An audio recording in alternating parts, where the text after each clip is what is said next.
Europe 1, Punchline, Patrice Boisfer. La suite des débats de Punchline à 19h, passé de 5 tout pile minutes sur Europe 1 avec Bruno Jeudi de Paris Match, François Pupponi, député territoire de progrès du Val d'Oise, et William Tay, président du think tank Le Millénaire. J-6 avant le second tour de cette élection présidentielle, quand le candidat président muscle son aile gauche lors de son meeting entre deux tours à Marseille, Emmanuel Macron a joué la carte écologique. La politique que je mènerai dans les 5 ans à venir sera donc écologique ou ne sera pas.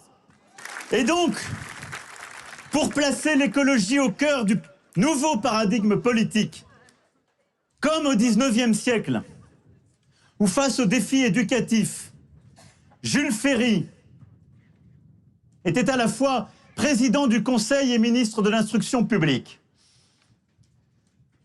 Mon prochain Premier ministre sera directement chargé de la planification écologique. Et donc le ministre de la planification énergétique aura pour mission de faire de la France la première grande nation à sortir du gaz, du pétrole et du charbon. C'est possible et nous le ferons. Bruno Jeudi de Paris Match, concernant l'écologie, ce discours samedi à Marseille, la ficelle, elle n'est pas un peu grosse?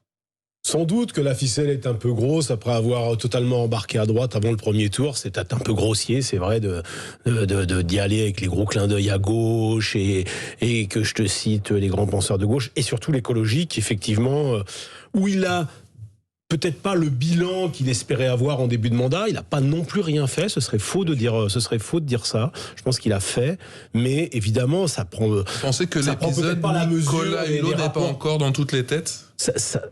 En tout cas, ça prend peut-être pas la mesure des rapports alarmants du GIEC. Mais j'ai trouvé que ce discours, au moins cette fois-ci, dans sa deuxième partie, après un début assez poussif, j'ai trouvé que ce discours, au moins, pour une fois, donnait du sens à sa candidature. Je ne sais pas s'il fera ce qu'il a annoncé. Je ne sais pas quelle forme ça prendra. Qui seront ces ministres de l'écologie? Espérons qu'ils seront plus efficaces que les sortants. Il y en a quand même eu de mémoire 4. C'est bien la preuve que ça n'a pas trop marché. 4, là, ce serait un Premier ministre, plutôt une Première ministre. Il aurait un Premier ministre, un super Premier ministre de l'écologie, avec deux flanqués de deux ministres de la transition. Donc, il y a peut-être quelque chose d'intéressant. En tous les cas, je trouve que, pour une fois, ce discours a donné du sens un peu, était anglais, comme on dit, donné du sens un peu à sa candidature. C'est peut-être ça, parce qu'au fond, Macron, s'il est réélu dimanche, c'est la question de l'héritage qui se pose, puisque normalement, ils ne peuvent pas se représenter, sauf à changer la Constitution. Donc, il y a quelque chose d'urgent à faire. Et puis, il a peut-être aussi compris qu'il ne pouvait pas seulement être le président des seniors, parce que le premier tour, c'est quand même 3 blocs. Les jeunes chez Mélenchon, les actifs chez Marine Le Pen, les seniors chez lui. En ça, il est vraiment devenu, en même temps, de droite. Et selon vous, François Pupponi, député de la majorité, il a réussi à draguer les jeunes avec ce discours?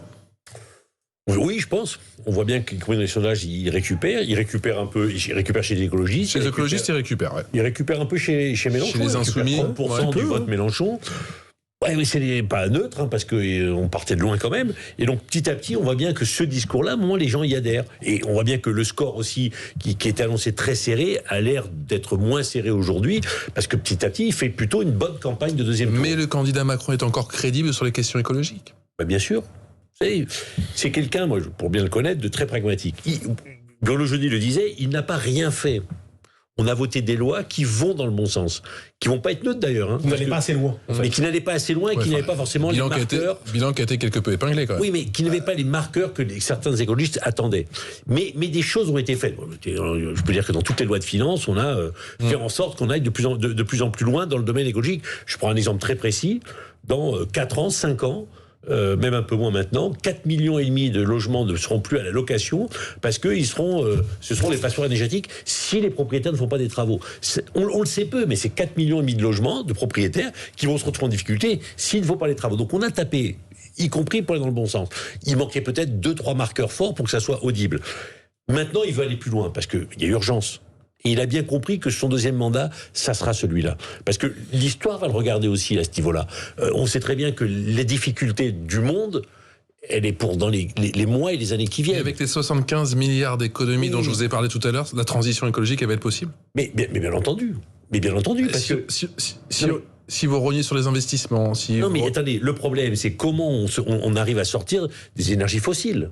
C'est ça la difficulté. C'est ça l'investissement de demain pour faire en sorte qu'on ne soit plus tributaire de cela. Et la crise ukrainienne n'a fait que rappeler, qu'on était complètement sous la tutelle des énergies fossiles et parfois sous la tutelle de certains pays. William Tay.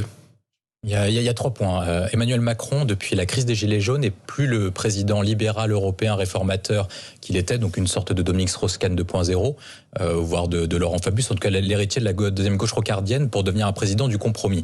On voit notamment depuis la question des Gilets jaunes, en fait, à chaque fois qu'il y a un nouveau mouvement de société, donc par exemple sur la question du nucléaire, il s'adapte au mouvement de l'opinion pour reprendre les éléments. Donc du coup, c'est pour ça qu'il change tout le temps, notamment depuis 2-3 ans. Ensuite, après, sur la question écologique, moi je pense qu'il a tourner le dos à l'écologie punitive pour adopter une politique écologique, en tout cas une vision écologique qui soit plus viable à long terme pour plusieurs éléments. Premier point, il nous faut une stratégie industrielle pour nous différencier de l'Allemagne, parce que l'Allemagne se base sur la question des industries lourdes, et nous, notamment en raison de notre cadre de vie, parce qu'il est plus intéressant pour les investisseurs et pour les hauts diplômés de venir à Paris plutôt qu'à Berlin, on peut jouer sur la question de l'attractivité de notre territoire, la question, donc adoucir la fiscalité pour miser sur la recherche, le développement, pour nous créer une démarcation par rapport à l'Allemagne, et c'est en ça que je vois intéressant. C'est-à-dire qu'il trace des perspectives pour faire en sorte que l'écologie soit rentable à long terme et pour qu'on devienne un premier leader européen, donc on puisse exporter notre politique industrielle, énergétique et écologique. Ça, je pense que c'est un élément intéressant. Troisième point, c'est qu'il y a des éléments, par contre, en termes de méthode, où il y a des doutes. Je pense que, par exemple, il y a un point qui est précis, il dit que dans 3 ans, on peut respecter les accords de Paris. Pour respecter les accords de Paris actuellement, il faudrait 4 mois de confinement strict.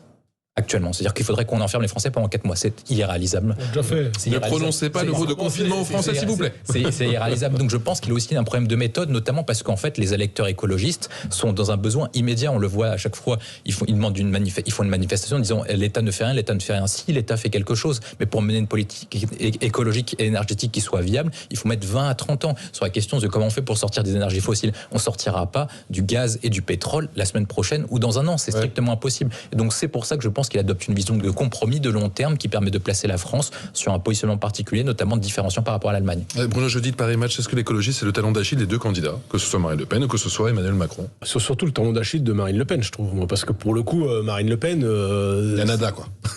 Elle veut même scier les éoliennes. William Tay rappelait à l'instant que pour respecter les accords de Paris, ça va déjà être difficile, y compris pour Emmanuel Macron qui lui veut multiplier le nombre d'éoliennes parce qu'il a compris qu'on n'allait pas pouvoir ouvrir des centrales nucléaires. Enfin, il a promis, comme d'autres, la construction de réacteurs nucléaires, mais vous savez, pour en installer un, ce sera au-delà de 2030-2035. Donc d'ici là, il va falloir multiplier et se renforcer sur le renouvelable. Les éoliennes en font partie. Il a annoncé non pas des constructions d'éoliennes sur le territoire, mais offshore. Il faut 10 ans à peu près pour sortir une ferme marine éolienne. C'est le cas de celle qui va ouvrir à Saint-Nazaire dans les jours qui viennent. Donc, mais en tous les cas, il a une stratégie qui sera sans doute trop courte pour pouvoir respecter les accords de Paris, mais on va dans le bon sens. Marine Le Pen, on n'y est pas du tout. On est beaucoup sur sa stratégie. On n'y arrivera pas et on ne tiendra pas les accords de Paris. Vous allez me dire, on peut se consoler en disant que beaucoup des pays européens seront dans la même situation, mais ça ne va pas le faire. Le rapport du GIEC est de ce point de vue alarmant et il va falloir rehausser nos niveaux assez rapidement.